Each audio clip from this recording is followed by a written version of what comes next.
We are live. We are live. Yeah. I've got next week's agenda. But welcome and always being here. Hello. So Okay, we'll be introducing students in a little bit. Would you like them up here with me or should we whatever just works for you. pass the hot seat? Let's do that. Let's bring 2 chairs up here. If that works All chairs. for you two. I apologize. I had meetings during lunch, so I eat lunch. No, well, I am glad and grateful to be here today, especially with the snow coming in. So we'll keep this tight and let folks get on the road to where they need to be. For the record, my name is Carol Lemire. I'm the executive director of the McClure Foundation. We are a longtime affiliate of the Vermont Community Foundation that focuses on career pathways. Really a lot of the things that help connect young people with Vermont's most promising jobs. So you've probably seen different iterations of this that we produce with Department of Labor over the years. Would love to invite you both to share your name and your town. My name is Aiden Hall. I'm coming down from Proctor, Vermont. My name is Hanna Dobrilovich and I'm a resident of Barrie. Awesome. You're my constituent. Awesome. So the McClure Foundation, we have been spending time this past year asking students around the state to talk to us about what it is they want adults to how they want adults to talk to them about careers and planning for life after high school. So we have some of the themes here with us if you want to take a look. They're really just good reminders. Maybe there's something there that pushes on an assumption that you have. But when we talk with young people about what it is they wanted, especially young people who don't currently have a plan, young people who may be struggling in high school, academically or mentally or socially, and people who may be approaching senior year, having completed most or all of the high school graduation requirements they need, and young people who maybe need a low risk way to try and path. What we consistently hear is that young people are looking for flexibility in where and what and when they learn. That's not surprising to us at the McClure Foundation. We've been supporting the equitable and meaningful implementation of different components of the Flexible Pathways Bill since it was passed in 2013. That includes things like personalized learning plans and work-based learning and dual enrollment in early college. And we're here today to really lift up the state's early college program as one of those long-term flexible pathways, to share what we're seeing, what the data says, and what the people's experience in this pathway is.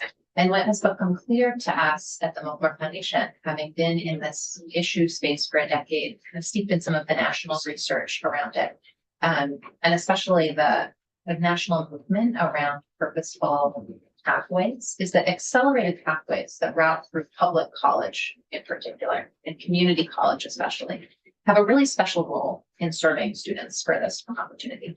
Historically, about over half of the early college students in the state have enrolled at CCD, and the early college program is now the first part of a now built supported pathway to an accelerated debt-free associate degree called the Freedom Promise that's really opening doors to a lifetime of opportunity for young folks. So we are here sharing with voice today across the building to do a couple of things. One is just to share a reminder of the intent of the Flexible Pathways legislation, because it was passed so long ago now that original intent was threefold. It was to support more young people graduating from high school, to support more young people ready to continue, ready for college and career training, and support more young people actually continuing on. And that feels especially important right now when Vermont's high school completion rates, in addition to post-secondary continuation rates, are the lowest in New England. And when the students finish, maybe you could tell us a little bit about the McClure Foundation. I'd be happy to. Accelerated pathways and the things that help young people see their futures in Vermont as things to be hopeful about, and this destination of value is one part of our grant making. And in addition to that, we also fund things like educator workforce development, service to career pathways, and other things that help build workforce development and career pathway systems. we really, as a foundation, just try to invest in bright spots and good models while also digging into the related systems complexities. And around this issue, there are some related systems complexities, and the conversations in this building around this program have, I think, rightfully focused on them. And it's really important, I think, to balance that with the bright spot of where we're seeing local data and what student experience is like. I want to share just a couple of those bright spots in terms of data and then pass it over to the students. So since the Free Degree Promise was announced back 4 years ago, CCV has seen triple the number of low-income students accessing early college and has seen triple the number of program completers persisting near full-time towards their associate degrees. This year's early college cohort is 50% low income. That's higher than the peer rate in K-12 general population. But most importantly, the students on the pathway are really succeeding academically. This past semester, the early college cohort had a 90% course success rate and record-breaking overall term GPA of 3.2.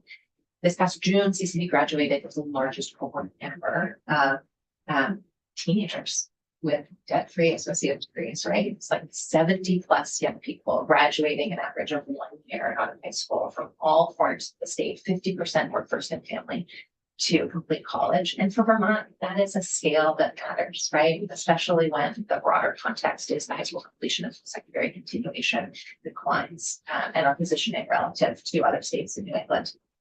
So we attribute youth success in this pathway really to two things. The first is that this program, as it's defined by the state, as it's provided by CCV, is not what the field nationally calls random acts of dual enrollment. It's a really purposeful pathway that has a lot of supports built in, embedded academic and career advising, integrated work-based learning, direct student support. So it really checks the quality markers that we've looked for around accelerated pathways and programs. And the second is that CCV, as a community college, just has a really strong track record of supporting students of all backgrounds, right? Accessibility is a core value and career pathways is a core focus. And I think the most interesting thing for us over the past 4 years in administering and supporting this program alongside CCV is that this program builds on a lot of things that already exist in the state, right? So it builds on the state's early college program. It builds on the 802 Opportunity Grant Program, which is an incredible thing for Vermonters that make CCV free families making up $200,000 a year. It builds on Pell and Vermont State Grant. And what it does is it expands eligibility for free community college for this very specific population of transitioning youth, young people graduating from high school who have taken the state's early college program. They say it's now open to everyone and you can choose any degree program available at CCV. So what that does financially, right, is that it extends eligibility for financial support to moderate and higher income families. But when we actually see where the enrollment patterns are shifting, it's among low-income students. What that tells us is that messaging matters, wraparound supports matter, and choice of institutional partner matters, right? And we'll see this across the country in different ways. But when you take universal access and you hear it with the state access institution, community college, and you really provide these wraparound supports, and there's no fine print. You don't have to know how much your household makes. You don't have to assume that won't change for your students, right? We really see some magic in terms of folks letting go of this deeply multicultural story that college is. So we're feeling encouraged. I think the other thing I will say is that every young person has different needs. For many and most young people, the right match for their senior year won't be this pathway. It will be the traditional high school experience. For others, it may be for technical education or kind of souped up version of what community or work-based learning might be. But for a relatively small percentage of high school seniors, and I would peg it at about 5%, this pathway, as it routes through public institutions, is truly a game changer, staying connected to learning and connected to a purposeful plan. So we are really excited to share some student stories. So we've had a lot of students in the building today, and some have left because of concerns about the snow, but we are so lucky to have these two with us. So I'd love to turn it over to them to explain to you why they chose this pathway and how it's connected to a purposeful pathway. Welcome. Let me just ask you to just give us your name for the record and then the floor is yours.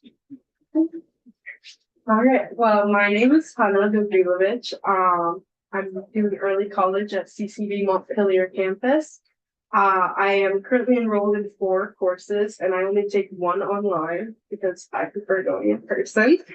And I have absolutely loved it. I love the courses. I like my teachers. I like the resources. And I also like feeling productive with my time.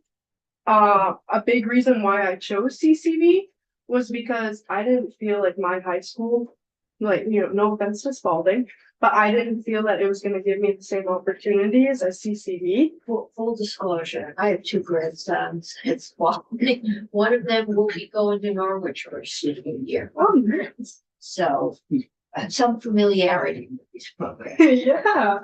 No, it's great. Yeah, I chose CCV just more out of closeness, and also a couple of my other friends decided to do early college at CCV as well. And it's been great. I've gotten almost all of my prerequisites done for nursing. The last one I have to take is microbiology, which I'm doing over the summer. And next year I'm going to be going to Vermont State University Randolph to do my accelerated nursing degree. And I only have hands-on classes to do, nursing classes, because I've already taken so many. Actually today I looked on the website for VTSU and they told me it had a little program completion bar, and it showed me that I was already halfway completed with my program That's good. for next year, and I'm like, this is great. But I absolutely love CCD. I love early college. I recommend it to anyone. I personally am not doing the free degree promise, but I do have some friends who are looking into that. One of my friends is studying business, and I know she's looking into that free degree promise. And I do think if we can, we should try to keep it around. Because it provides a good opportunity, and college is expensive for everyone. They always say, it's based off of your parents, but at the end of the day, that debt comes back to us as students, and that becomes my debt one day, when my parents are like, hey, this is your bill to pay, you have your career. So that's why I love early college. I recommend it. I feel ahead of where I'm supposed to be right now because of early college. And that's a very good feeling, to feel prepared for college and nursing school, because I was pretty nervous, but now I feel like I have a good understanding of how to navigate that coursework, and it's taught me, time management. It's taught me what are college expectations like. And I've still had opportunities to be a part of my high school, like math club, National Honor Society. Like, I still have that involvement, but I get to go off, do my own thing, have time to take classes, and also have time to have a job outside of school and make my own money. And so I truly recommend early college for anybody. Thank you. We hope you'll stay in Vermont because we need nurses. Yes, we do. All right. My name's Aiden Hall. Well, I'm not currently a member of the early college or free degree program. I did graduate from that whole track this last summer, technically. I'm currently a junior up at Champlain College. I mainly want to say that I joined the free degree promise in the early college program as a whole, mainly because it gives me some of the opportunities. 700 weeks, you might not like this per se, but it's his hometown. Proctor is such a small town. Our high school, my graduating class was I think 22 people. I didn't have much for opportunities. For the field I'm loving to go into, mainly system administration and cybersecurity as a whole, the closest thing I had for any sort of resources during high school was a simple program class that I took in 7th grade. Early college allowed me to take interest in that and explore those interests on top of getting my senior requirements out of the way and getting my first year of, associate's degree out of the way. And I also found that the whole program itself has allowed me a lot more flexibility. As she was saying, college is expensive. And that kind of, to me, if I never went through the normal route with graduating high school and started college, I think it definitely would have put that mindset of I need to stay focused. I need to be hyper vigilant about my college experience, which wouldn't allow me to have done things I've done so far. I've been able to pick up, a nice little hobby in the photography because I wasn't too overstressed about learning and overdoing everything that I have to do at once. Because if that, I was able to further go into my love of history. All because I wasn't, bound by you have to do well, otherwise you're going to be $1,000 in debt. This also, this whole thing is also prepared me for my current program at Champlain, which in part of that is still preparing me to integrate in the local area. I'm planning on staying in the area. If not Burlington, probably still in the Welland area, mainly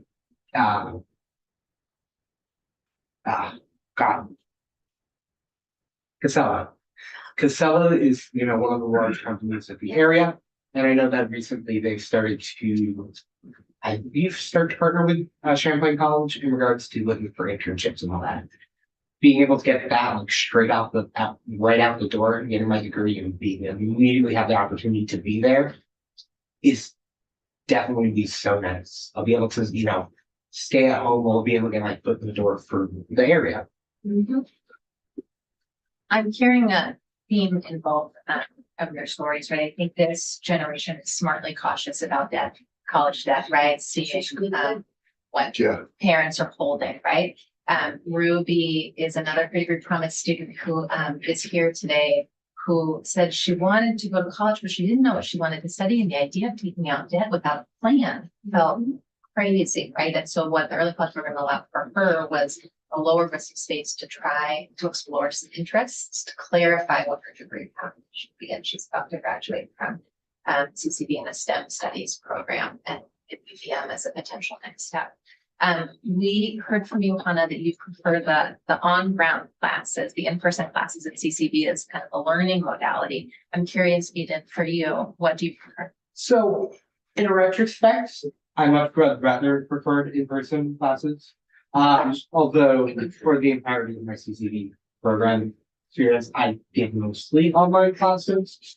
Both were great opportunities. I found though, to me, the online opportunity was a bit more advantageous because at that point, I was a good 20 minutes away from the physical campus of the Rutland branch of CCV. So being able to just be at home, doing all of my homework and all that there without having to worry about the cost of, gas or my vehicle breaking down constantly or something like that. It was definitely a nice weight off my shoulders. I hear about that from other students too, right? So I think about how 80% of early college students at CCV take at least one course on ground, but synchronous online classes is a really big part of what accessibility looks like geographically. And also a part of what accessibility looks like for students who just prefer that modality. I'm thinking about Atticus from Middlebury, who was struggling in the traditional high school setting, self-reported not having the best grades, being really worried about being able to get into college. His family was struggling with some health issues. He transferred to CCV and said the online class experience felt like a great preparation for college, and for someone with anxiety was actually a great learning match for him. He graduated with his debt-free degree, wants to be a mechanical engineer, and first in his father's side of his family to complete high school. And was really powerful to hear that experience. Any questions for students? Thank you. And it was interesting. Your high school probably couldn't supply enough courses in your area of interest. And I think we're getting a school report card next week from the Agency of Education, but we know that's an issue. If the ability of small high schools to provide the courses, especially if you're focused in one area and they just don't have the courses that you need. Hmm. And then you end up being bored your senior year. That's not a good thing. Not even just for the classes I want to take. I know for Proctor at least, I wasn't able to take our pre-calculus class at Proctor. We had to kind of take it over Zoom with our sister school in West Rutland. We had to take pre-calc with them because we had enough resources to do it in Proctor. Thankfully, though, we are a part of the whole GRCSU district, so we're able to share resources with other towns. But yeah, it's one thing for us to not be. I'm not able to, go further into cybersecurity at high school, but my issue was also kind of not being able to readily access the stuff I need to graduate, like pre-calc or things. Maybe we need regional high schools. Because I know my grandson has taken all the math courses that's Spalding nonstop. Yeah.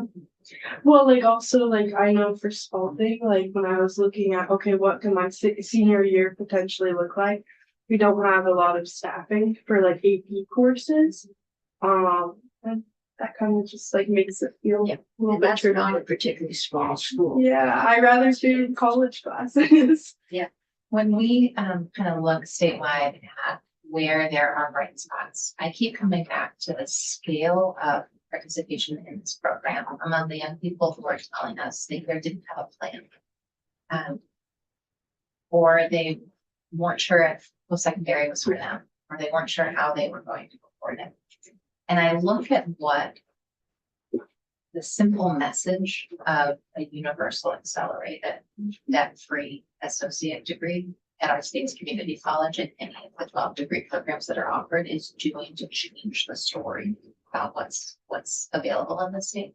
And I hold that up against what it actually costs for our foundation to deliver this promise, right? So it builds on a lot of state programs that are already in play.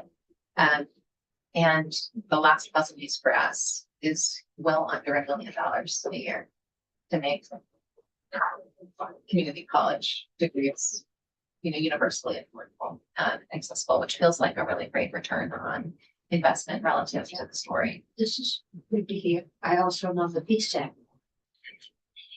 We do a lot of those scholarships, and the 802 promises the free degree, right?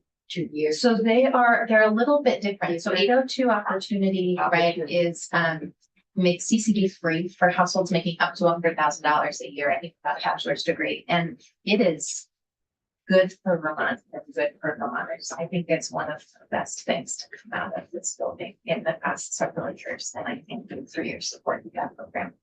I think it's doing a lot to increase the accessibility of community college, which as our state access institution is a front door to other colleges, including our public colleges and universities. At the McClure Foundation, we believe that for the very specific population of transition age youth, a means tested program may not be enough. And so what the free degree promise does is builds on 802 opportunity to make community college for this particular population at this particular time through this particular pathway available to everyone. So almost about the McClure Foundation, because I know community colleges, I know what is the McClure Foundation background and So we have been a supporting organization of the Vermont Community Foundation for over 30 years. And it was in 2008, after the board at the time was reviewing proposals from high visibility, larger nonprofit organizations in the greater Burlington area, that they recognized a through line. A lot of these organizations were saying, we're having a really hard time hiring nurses. We're having a really hard time hiring engineers. So it was actually a place-based workforce development need that was our foundation's front door into career pathways and college and career readiness and public post-secondary systems, right, and pathways as our foundation's focus. So I say we are both a workforce development funder and a post-secondary access and success funder and a youth development and success funder. We partner with the Department of Labor to identify Vermont's high-pay, high-demand jobs. That informs our grant making, but it's also a public resource. We produce these brochures of 13 different translations and have community mini grants going to public schools and libraries all over the state every 2 weeks. We have grants this month going out to Franklin County and Rutland County, really supporting anything that schools are doing to help young people graduate with a plan and support their career development progression. And then we have some focused strategies like public educator workforce development that are informed by that data. Do you know anything about how or why the LaFleur Foundation began? Yes. So the McClure Foundation was established at the Vermont Community Foundation by Mac and Lois McClure. Their wealth was generated through multi-generation ownership and sale of Burlington Free Press back in the 70s, and they were a long time visible philanthropic leaders in Vermont, and they institutionalized their philanthropy at the Vermont Community Foundation as a supporting organization. And their daughter, Barbara, serves as president still. And we have been focused on this issue since 2008. I've been with the foundation for 15 years, and it has been a true joy, I think, to work at a foundation that really takes a long view in terms of place-based mission, and it's been consistent. We've been doing a lot of talking about wealthy Vermonters in here, and it is good to hear that they do other things other than pay taxes that benefit the state. Yeah. It is something. And I know Lois McClure, there is a McClure wing at the hospital.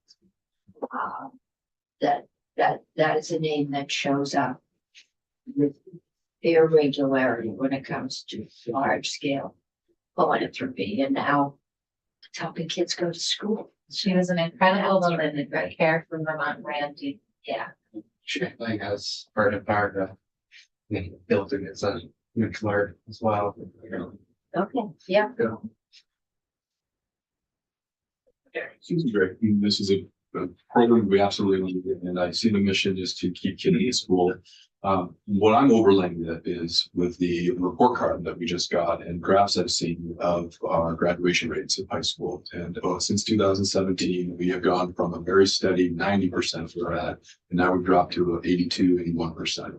Since pre-pandemic, it's a lot of compounding factors. So I see your program as an excellent on-ramp to keep kids that are ready to keep getting getting schooling in the variety of different programs. But I might pose it to the students and also to you from your vantage point. I'm worried about the kids taking the off-ramp. And I'm wondering what is pressure, not pressure, but what's influencing them to decide that I don't need to finish out this high school degree. And the last piece I want to say on that, if you overlaid our Vermont minimum wage increases over that same time period, you can see that we started increasing at a much faster rate since 2017. And I wonder for your kids, if you guys know any friends that aren't completing their high school diploma, is it because they're socioeconomically lower income and that they are pursuing gainful employment in order to pay the bills, buy a car, buy an Xbox? And I'm wondering if you have suggestions now we get more kids to take your on-ramp or at least not take the off-ramp in completing their degrees. Thoughts? I would love to take this question off. So I'm gonna be honest, going from Spalding to early college was a huge change, but it was the best change. And I think, yes, I think socioeconomic factors definitely tie in. And I do think, if you come from a lower income family, you might be more likely to not feel as motivated to get your high school degree, maybe. But I think a big part of it is actually how our school systems are running right now. When I go to CCV, my class, everyone is respectful. Everyone is there to learn. Everyone, because a lot of them are older adults who decided to get a degree later in life, and they don't want to waste any of their money that they spent to be there. So they take it seriously. And the teachers are there to provide resources. Whereas when I went to Spalding, it was distracting classroom setups. I know that there's been a big phone ban lately going on, but I don't think the phones are the only problem. I think it's truly, honestly, a lack of discipline. because when you go to school and you're there to learn and you care about what you're doing because you're paying to be there, or if you don't do it, you just don't move forward. When with the school systems, it feels like it's very kind of loosey goosey. It's very, you know, do whatever you want. If you get in trouble at some point, it's like brushed off, whatever. You fail a class, okay, just retake it. It's like I feel like there's no steady progress. There's no upward motion. It's kind of, unless you want to take those steps, push yourself to go there and or to do early college and push yourself to do that next step. I feel like that there's just a lack of motivation then. It's just like, oh, I just want to get out of here, or I'm so done with being here. And I also think that us having this more flexible schedule helps, because it's, I mean, I'm sure everyone in here is getting a little bit tired. You guys have been here all day, you're talking, you're doing a lot of important stuff. And it's hard being, 14, 15, 16, 17, 18, you're getting up at 7 a.m., getting ready, and you're going home. For some people, they're not going home till 6 p.m., if they have after school activities, and that's tiring 5 days a week. And so I think having a more flexible schedule helps people stay more motivated. And I also just think the biggest problem, in my personal opinion, is just how the school systems are set up right now. I think teachers are, I know that the disciplinary issue causes a lot of legal trouble, but it's just, I think we have too much systems of like, you do something so many times and then it becomes a problem, when it should have been a problem the first time and it should have been addressed then. Yeah, that's just what I think. That's my opinion on it. Yeah, I've been wondering some of the same things, so it's. And That's good to hear and confirm from the people that are actually there. I'm really happy to lift up student voice today, and that's important. Careful from the Milford Foundation's perspective, right? I think high schools are doing an amazing job serving students at a very difficult time, and I think students are facing a lot It is of a challenges. difficult Right. time across the board. It's why I'm glad that some other committees are focusing on truancy and how to support truancy. And I appreciate Senator Gulick's comment about scale. I think that is absolutely tied up in this issue of how to support developmentally appropriate student choice about flexible pathways and how and what and when they learn, be it work-based learning or early college or CTE or something else, in a way that also allows our systems to function well, right? Those are the systems complexities that are deserving of attention and focus right now, and they're getting some attention and focus. From our perspective, it's important to make sure that student voice is also, a part of the table, and that we're able to lift up some of the bright spots. I don't hate Spalding, I promise. I promise. I think they work very hard. Yes. Power of choice is huge. Yeah, I think that's definitely a big thing, that was influencing my decision. Like I said, I didn't have much opportunities for stuff, but another thing that led me towards the path of early college was the flexibility that I gained in the process of that, instead of having to be at school by 7 o'clock until like 4 o'clock, 5 o'clock or something like that. I had much more flexibility in my hours and availability that I wasn't at the point that I was even able to support having a good part-time job for a good 20 odd hours a week. And I still was able to graduate with, I think, it's like a 3.4 GPA. Yeah. It allowed me so much more flexibility. It kind of drew away, like you were saying, like from the off ramp. It allowed me.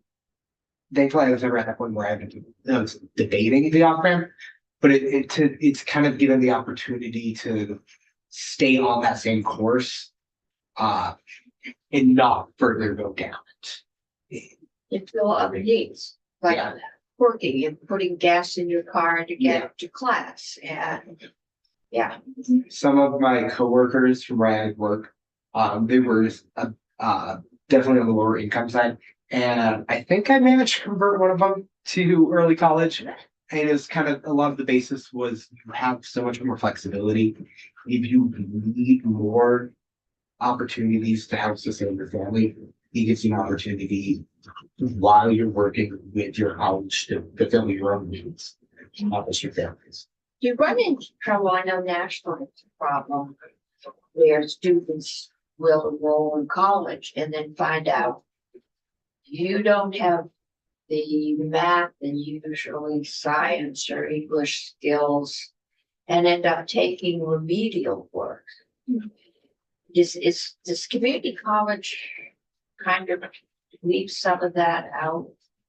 Or nationally, because then you get there, you take a year of remedial math, science, English, I can't write a coherent sentence, and you're chalking up debt and you can't use your scholarships, I understand, or at least the federal money to pay for the remedial work, and kids drop out and end up with debt and no degree.